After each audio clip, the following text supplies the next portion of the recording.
ये तो बहुत अफसोस की बात है। वो अपने बुजुर्ग माँ बाप के लिए रोजी रोटी कमाने के लिए दिल्ली गया था और वहाँ ब्लास्ट का शिकार हो गया। और अब उसकी, ये जानते होंगे इनके दिल पे क्या गुजरी होगी।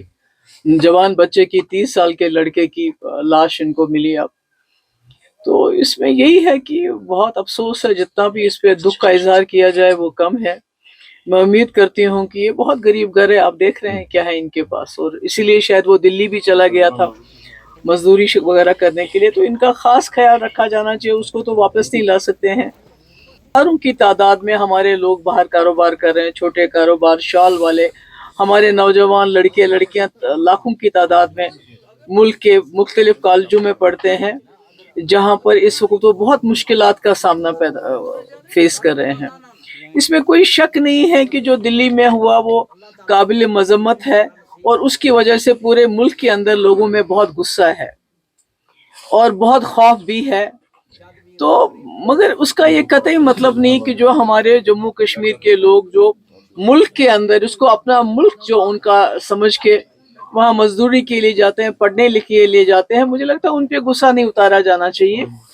और साथ ही एक माँ की हैसियत से मैं सोचती हूँ कि हम लोगों के लिए, जम्मू कश्मीर के लोगों के लिए, ये एक लम्हे फिक्र है कि हमारे नौजवान पढ़े लिखे डॉक्टर जैसे, जिनको इस कौम की खिदमत करनी चाहिए, एक अच्छी जिंदगी बसर करनी चाहिए, वो इतना खौफनाक रास्ता इख्तियार कर रहे हैं, इतना खतरनाक रास्ता इख्तियार कर रहे हैं। वो मौत को तरजीह दे रहे हैं जिंदगी के बजाय। तो ऐसे में मुझे लगता है जो हमारे उलमा हैं, जो हमारे मजहबी लीडर हैं, जैसे मीरवाइज साहब हैं, जैसे रहमतुल्लाह साहब हैं, और भी जितने लीडर, मैं कितनों का नाम लूं, उनको सामने आके इस पे बात करनी चाहिए कि हमारे नौजवानों को ये रास्ता नहीं इख्तियार करना चाहिए। बेशक 2019 में जो हमारे साथ हुआ, जिस तरह से 370 को खत्म किया गया, उसके बाद यहाँ के लोगों के ऊपर दबाव किया गया, एक पकड़ दकड़ का माहौल है, एक बड़ा दम घुटने वाला माहौल पैदा किया गया।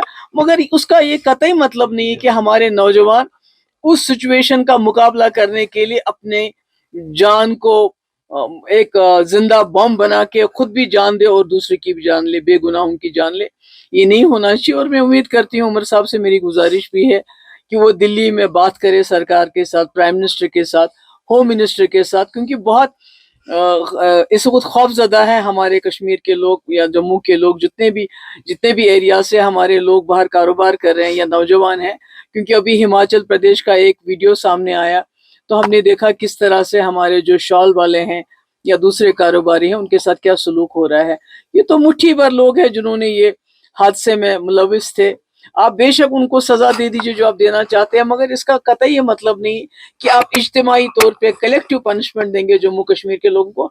उससे तो कुछ हासिल नहीं होगा। हम दर्द समझते हैं, तकलीफ समझते हैं, जिनके लोगों की जान गई उसमें ये भी शामिल है, ये भी कश्मीर के रहने वाले हैं।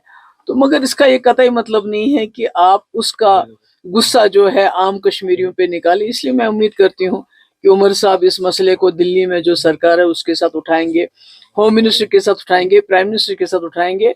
मैं भी कोशिश करूंगी कि किसी न किसी से दिल्ली में बात हो जाए हमारी, ताकि हमारे नौजवान लड़के लड़कियां जिनको इस वक्त जहां वो किराए पे रहते हैं उनको वहां से निकाला जा रहा है, कॉलेजेस में उनकी प्रोफाइलिंग हो रही है, उनकी इन्वेस्टिगेशन हो रही है, मतलब हर तरह से उनको हरासा होता है, किया जा रहा है। तो इससे तो हालात और दूरियां पैदा हो जाएंगी आपस में। इससे मसला हल नहीं होगा बल्कि और ज्यादा बिगड़ सकता है। इस हवाले से उमर अब्दुल्ला ने कल इनकार किया है गांधरबल में हमारे साथ बात करते हुए कि ना ही नौगांव पे बात की और ना बड़गांव। देखिए, मैं इसमें नहीं पाई, मैं इस ये पॉलिटिक्स करने की जरूरत नहीं है इस वक्त। आप देख रहे हैं कि जम्मू कश्मीर बहुत ही खतरनाक, बहुत ही खौफनाक दौर से गुजर रहा है।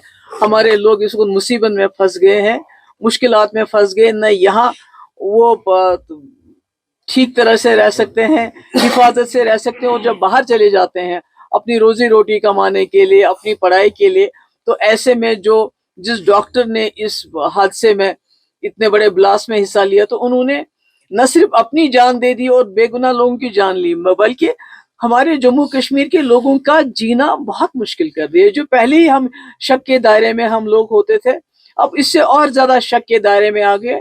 और यहाँ क्या हो, बाहर क्या हो, हर जगह जम्मू कश्मीर के लोगों का जीना محال ہو گئے. یہ بہت برا ہے. پہلے ہی ہماری پولیس جو ہے بہت ہی خطرناک سچویشن کا مقابلہ کرتے ہیں, جہاں ان کی جان ہمیں انکاؤنٹر وغیرہ میں ان کی ویسے بھی جان چلی جاتی ہے, تو پھر سے ان کو اتنے بڑے خطرے میں ڈال دینا, جہاں آپ کا ایمونیا نائٹریٹ ہے جس کو آپ نے پہلے اتنی دور فرید آباد سے لے کے آئے, کیسے لے کے آئے, کس طرح لے کے آئے مجھے نہیں معلوم, اور اس کے بعد سول نائب تحصیلدار اور آپ کا درزی باقی سویلین کو لے کے اور پولیس کو بھی لے کے بھی, جو آلریڈی اتنی مشکلات کا سامنا کرتے ہیں, ان کو اس کام کے لیے کرنے کے لیے بولا جو کام ان کا ایکسپرٹیز ہی نہیں ہے, جو کام وہ کر ہی نہیں سکتے ہیں.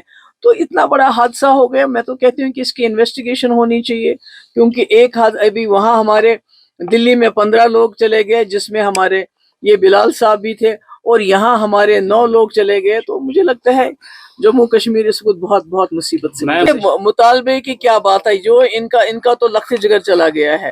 کوئی بھی دنیا کا کوئی کمپنسیشن ان کے بیٹے کو واپس نہیں لا سکتا ہے, مگر جو سرکار کو جو کرنا ہے, نہ صرف یہاں کی سرکار کو, میں کہتی ہوں کہ جو مرکزی سرکار ہے, جو دلی میں سیکورٹی کے ذمہ دار ہیں, یہ ان کی ذمہ داری ہے مرکزی سرکار کی, ہوم منسٹری کی, جو دلی میں لوگ ہیں ان کی حفاظت کیسے ہو.